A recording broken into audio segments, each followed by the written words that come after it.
3 ಇಯರ್ಸಿಂದ ನೋಡ್ತಾ ಇದ್ದೀವಿ. ಒಳ್ಳೆ ಪರ್ಸನು, ಒಳ್ಳೆ ಕಾಮಿಡಿ. ಅದು ಏನು ಜನಗಳು ನೋಡಲಿ ಅಂತ ಕಾಮಿಡಿ ಮಾಡ್ತಲ್ಲ, ಆ ಪರ್ಸನ್ ಇರೋದೇ ಹಂಗೆ. ಫಸ್ಟ್ ಕ್ಲಾಸಾಗಿ ಆಡ್ತಾ ಇದ್ದಾರೆ ಬಿಗ್ ಬಾಸ್, ಅವರೇ ಗೆಲ್ಲಬೇಕು. ಆ್ಯಕ್ಚುಲಿ ಮನುಷ್ಯ ಇರೋದೇ ಫುಲ್ ಜಾಲಿ, ಯಾವಾಗಲೂ ಜೋವಿಯಲ್ಲೇ, ಯಾವಾಗಲೂ ಜೋಕ್ಸೆ. ಏನೋ ಬಿಗ್ ಬಾಸಲ್ಲಿ ಇರೋದ್ರೋಸ್ಕರ, ಫುಟೇಜ್ಗೋಸ್ಕರ ಎಲ್ಲ ಜೋಕ್ ಮಾಡ್ತಾಯಿಲ್ಲ ಅವರು.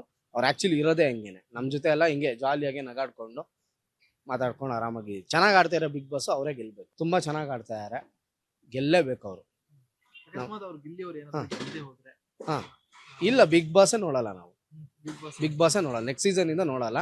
ಈ ಸೀಸನ್ ನೋಡಿದ್ದೀವಿ, ನೆಕ್ಸ್ಟ್ ಸೀಸನಿಂದ ನಾವು ಅವ್ರನ್ನ ನೋಡಲ್ಲ ಅಷ್ಟೇ.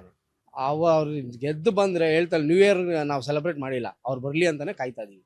ನ್ಯೂ ಇಯರ್ ಅವ್ರ ಜೊತೆಗೆ ಸೆಲೆಬ್ರೇಟ್ ಮಾಡಬೇಕು ಅಂತ ನಮ್ದು ಇಡೀ ಒಂದು ಗ್ಯಾಂಗೇ ಇದೆ.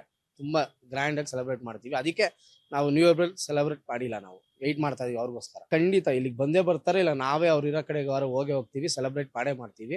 ನಾವು ಅವರೆಲ್ಲ ತುಂಬ ಚೆನ್ನಾಗಿದ್ದೀವಿ, ಅವ್ರು ಬರಲಿ, ಅವ್ರು ಗೆದ್ದು ಬರಬೇಕು ಅಂತಲೇ ನಾವು ವೆಯ್ಟ್ ಮಾಡ್ತೀವಿ. ಎಲ್ಲ ಅವರು ಸ್ಪೋರ್ಟಲ್ಲೆಲ್ಲ ಚೆನ್ನಾಗಿದ್ದಾರೆ, ಒಳ್ಳೆ ಪರ್ಸನು, ಆ್ಯಕ್ಟಿವ್ ಆಗಿದ್ದಾರೆ.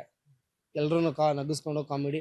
ಇಲ್ಲಿವರೆಗೂ ಶೋ ಬಂದಿದೆ ಅಂದರೆ ಗಿಲ್ಲಿಯಿಂದ ತುಂಬ ಚೆನ್ನಾಗಿ ಆಡ್ತಾರೆ. ಜಾಹೀರಾತು ಅಡ್ವರ್ಟೈಸ್ಮೆಂಟ್ ನೀಡಲು ಸಂಪರ್ಕಿಸಿ 9535808456.